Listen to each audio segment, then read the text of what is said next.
Here we are in Chapter 2 review exercises number 17 through 22. Number 17, here we're told to solve the following. So this is an absolute value, which we would normally split up, but there's a negative number over here. We need to look at that. Yeah, whatever number we stick in, something funny is going on. Whatever number we stick in for x could be positive or negative. The absolute value will make it positive. And if this is a positive number, will a positive number ever equal -5? No, that will never happen. So this one has a no solution, and we don't even need to do any work on that. Good deal. All right, number 18.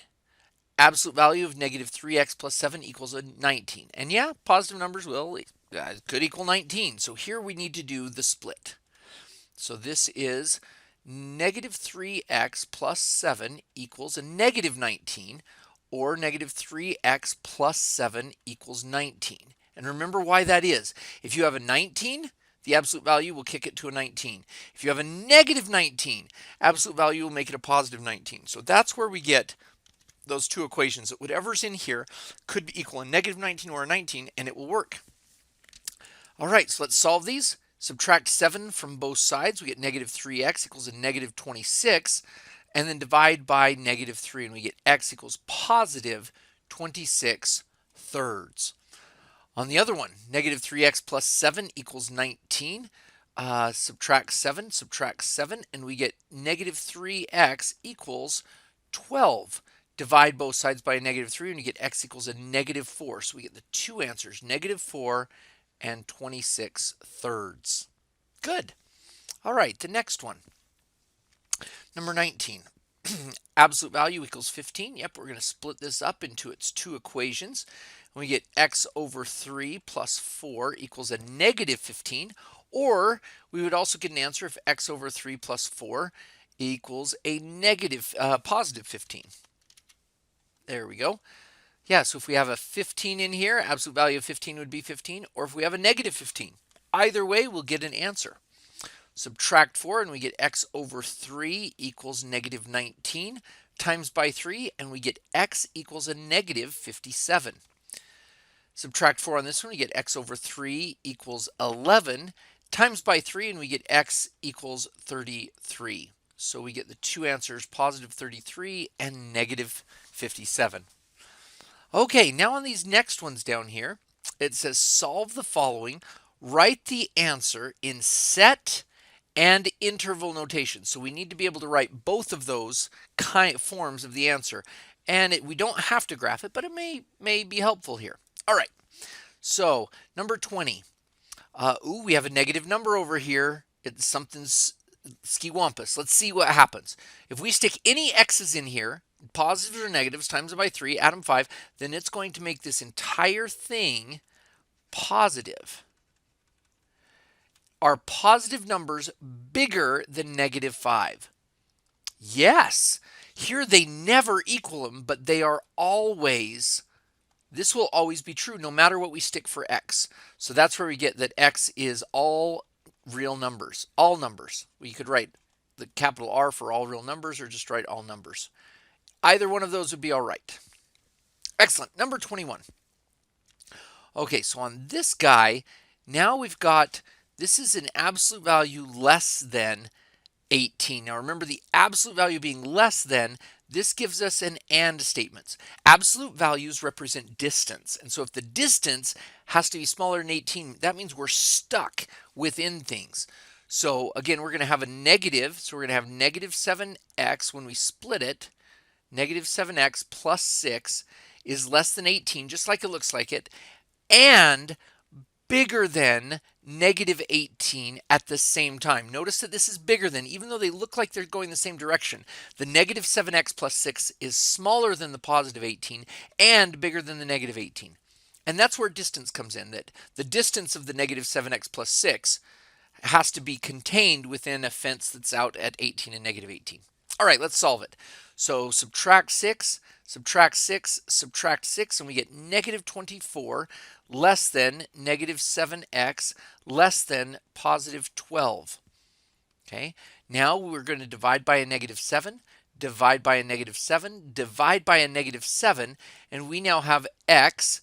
Notice that this is less than 24/7 and greater than. We divided by a negative, so the inequalities switch direction.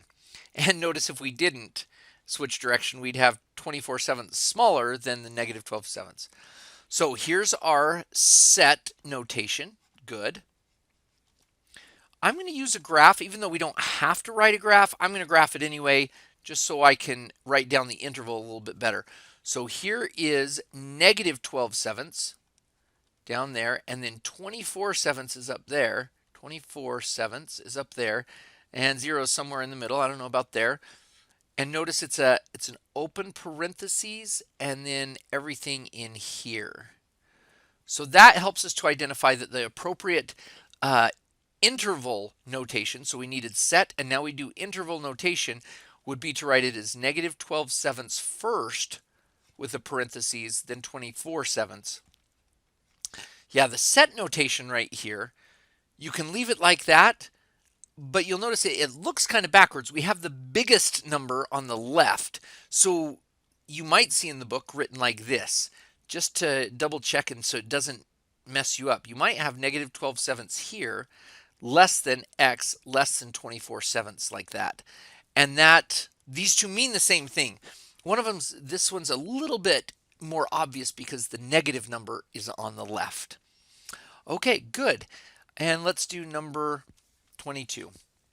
Now this guy right here, this is a greater than, the distance of whatever the 3x minus 5's is greater than 12. So that means it's further than 12 away from 0, which means it could either be 3x minus 5 bigger than or equal to 12, or, and that's the key conjunction, it's not an and, it's not contained between a 12 and a negative 12, 3x minus 5 could be smaller than or equal to negative 12. And that comes when you're doing the negative. It's like the timesing by negative 1. That's exactly what's going on. So let's solve these two.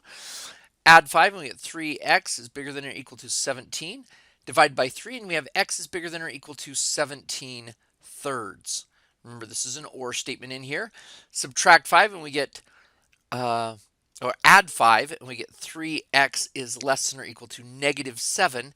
Divide by 3 and we get x is less than or equal to negative 7 thirds. So here's our set notation with all the prettiness around it. Good. And then I'm going to graph it so I can see what it looks like before I do the interval. This is, if there's negative 7 thirds there, it's a square bracket heading off to negative infinity. And you can see from the beginning, we could see that we would be able to stick in like negative 10 billion or positive 10 billion. And yeah, you process that a little bit and then make it positive, you're going to be bigger than 12. So anything down on that side, and the other one is, it's negative 7 thirds. It's positive 17 thirds, and bracket there, and on forever. So the interval notation should look like negative infinity to negative 7 thirds, bracket, parentheses, union, bracket, 17 thirds, comma, parentheses. So the interval, which means from 17 thirds all the way up to infinity, and parentheses because we can never hit that. Excellent.